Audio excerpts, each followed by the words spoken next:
안녕하세요. 이번 시간에는 벡터에 대해서 해보겠습니다. 벡터는 크기와 방향을 갖는 물리량입니다. 반대되는 개념으로 스칼라가 있고요. 스칼라는 크기만 같습니다. 벡터는 뭐 여러 가지 더 추가적인 사항이 있어야 되지만 아주 단순하게 말씀드리면은 인공지능에 한해서 벡터는 좌표랑 같다고 생각하시면 됩니다. 도대체 좌표랑 인공지능이랑 벡터랑 도대체 무슨 상관이냐라고 하실 텐데요. 인공지능 기본적으로 나누는 기술입니다. A냐 B냐 혹은 내 거냐 당신 거냐 이렇게 나누는 기술인데요. 그 나누는 기준을 보통은 거리로 재는 경우가 많습니다. 나랑 가까우면 내 거, 나랑 멀면 남의 거 이런 식으로 나누는 경우가 많기 때문에 이 벡터의 개념은 인공지능에서 매우 매우 매우 중요합니다. 한번 예시를 통해서 한번 해보도록 하겠습니다.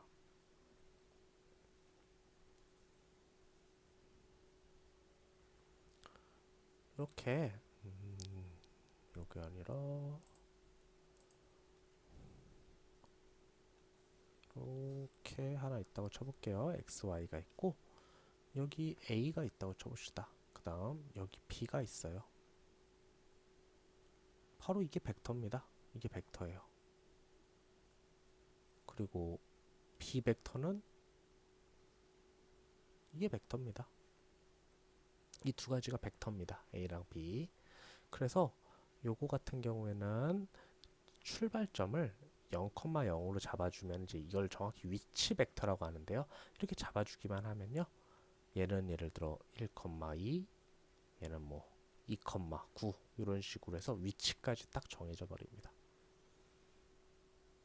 그래서 뭐 0부터 거리가 몇 이상이면 내 거, 0부터 b까지 거리가 어느 정도 이하면 뭐 누구 거 이렇게 나눌 수가 있겠죠. 그래서 이런 식으로 쓰이게 됩니다. 그래서 요거는 나중에 더 자세히 한번 해볼 거고요. 지금 그래서 이 벡터 끼리는 더할 수가 있습니다. 더한다는 건요 정말 간단합니다. A에서 B를 거쳐서 간다고 생각을 하시면 되는데요. 요거를 평행사변을 한번 이렇게 쭉쭉쭉쭉쭉 만드시면요. 요 점 C가 더한 게 됩니다. 더하는 건 쉽습니다. 그냥 요거 X하고 요거 X, 요거 Y하고 Y 이렇게 더하시면 됩니다. 3,11이 되겠네요. 이런 식으로 쉽게 더할 수 있습니다. 빼는 것도 간단합니다. 빼는 거는 이렇게 해서 뒤에서 이렇게 빼주시면 좋습니다. 그래서 빼는 것도 간단하게 빼면은 1, 7 이런 식으로 되겠죠. 그래서 요거는 지금 현재 문제가 뭐냐면은 이게 시작점이 0,0이 아니어서 이런 식으로 나오게 됩니다. 0,1가 마이너스 1, 마이너스 7이겠죠. A에서 B를 빼야 되니까 이런 식으로 이루어지게 됩니다. 근데 사실은 요 빼기는 거의 쓸 일은 없습니다. 그래서 또 이제 중요한 것 중에 하나가 이제 곱하기인데요. 실제로 이 둘을 곱할 수가 있습니다. 곱하면 어떻게 될까요? 2, 18 이렇게 되겠죠. 근데 아쉽지만 이거를 행렬 곱이라고 하는데 요거는 거의 쓰이질 않습니다. 사실상 쓸 일이 없고 이 두 가지를 점으로 곱하는 내적 영어로는 이너 프로덕트라는 게 압도적으로 많이 쓰이게 됩니다. 이건 어떻게 계산하는 거냐면요. x끼리 곱하고 y끼리 곱해서 더해주게 되면 됩니다. 이러면 20이 되죠. 어떤 물리적 의미가 있냐면요. x를 여기다 이렇게 투사시켜 가지고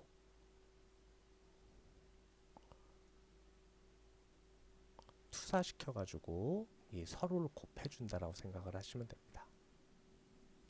이 크기를 여기다 곱해 가지고 최종적인 크기를 만든다고 생각하시면 돼요.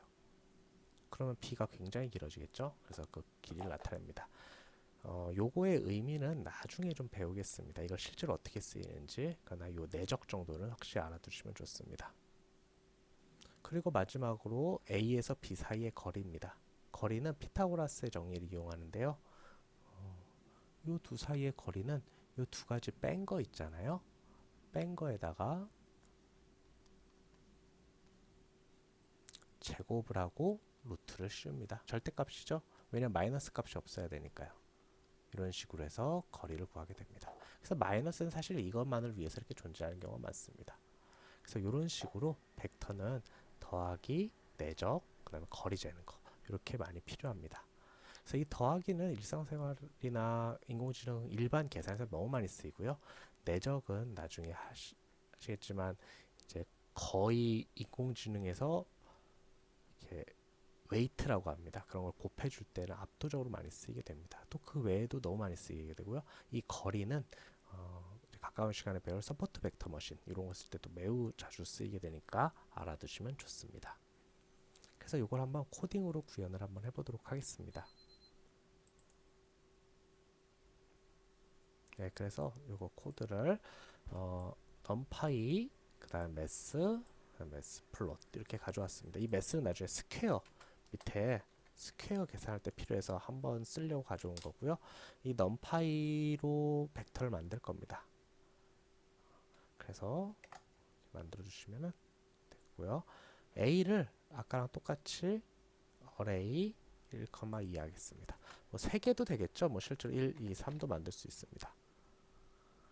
그리고 4, 5, 6도 다 만들 수 있는데 3 이상은 인간이 좀 상상을 할 수가 없기 때문에 여기서는 1, 2 갖고만 하겠습니다. 그래서 이렇게 플러스를 한번 그려보겠습니다. x는 a 제로죠. 요거니까 그다음 y는 요거니까 1 b도 이렇게 되고 뭐 x축 y축 한번 해서 그려보겠습니다. 이렇게 그리면은 이렇게 두 개가 찍혔네요. 요게 a가 되겠고요. 요게 b가 될 겁니다. 그래서 이렇게 예쁘게 잘 그렸고 이걸 한번 더해 보겠습니다. 이렇게 더하면은 이런 식으로 나오게 됩니다. 이런 식으로 나와서 한 번 더 해볼까요? 여기서 잘 그렸으니까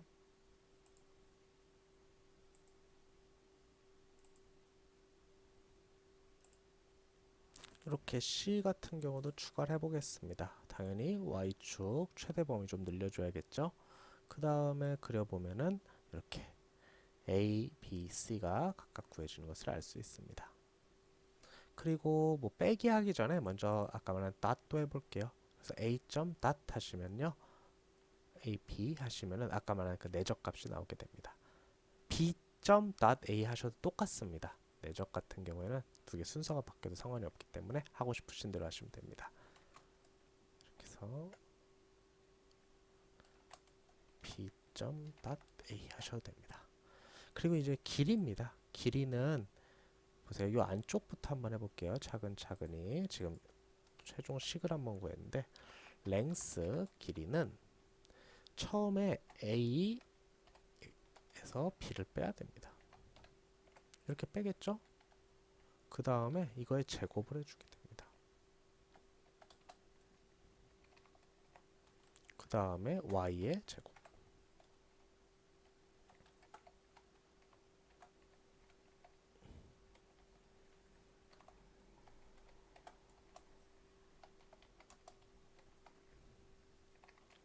이런 식으로 해주시고 그거에 루트, 스퀘어를 써야 되는데 math.square 쓰시면 됩니다. 이렇게 쓰시면은 명령어 먹혀요. 그래서 이런 식으로 해주시면은 요거 길이가 나오게 됩니다. 7.7이 나오네요. 7.7. 그래서 요 7.7이 뭐 A가 기준이고 길이가 5 이하면은 뭐 내 거, 5 이상이면 남의 거. 이런 식으로 알고리즘 짜는 게 매우 많습니다. 예, 그래서 오늘 벡터를 한번 해봤습니다. 그래서 벡터 같은 경우에는 벡터 합이 있습니다. 그다음 벡터 곱이 있는데 이건 거의 쓰이지 않는다고 말씀을 드렸습니다. 그 다음에 있는 게 바로 내적 이너 프로덕트라는 것이 있습니다. 이너 프로덕트 이런 식으로 있습니다. 그리고 마지막으로 좌표 간 거리가 있습니다. 이거는 벡터 합의 곱의 루트가 간단히 말해서 벡터 합의 절대값이 쓰이게 되죠. 그래서 이런 식으로 쓰게 됩니다. 그래서 아까 그거 좀 힘드시고 그러면은 absolute라는 명령을 쓰셔도 됩니다. 그래서 이런 것들이 이제 앞으로 이제 인공지능 할 때 매우 중요하게 쓰이기 때문에 벡터의 개념을 한번 설명드렸고요. 벡터는 마지막으로 크기와 방향을 갖습니다. 그래서 여기서 한 가지 더 있는데 스칼라 곱이라는 것도 있습니다. 간단히 말해서 그 벡터에다가 다 몇씩 곱해주는 거예요. 그 스케일링 하거나 늘릴 때 좀 쓰게 됩니다. 스케일링 같은 경우는 좀 많이 쓰게 되고, 근데 요거는 뭐 굳이 외우시거나 공부하실 필요는 없고 하시다 보면은 손쉽게 하실 수 있겠습니다. 여기까지 벡터를 마치도록 하겠습니다.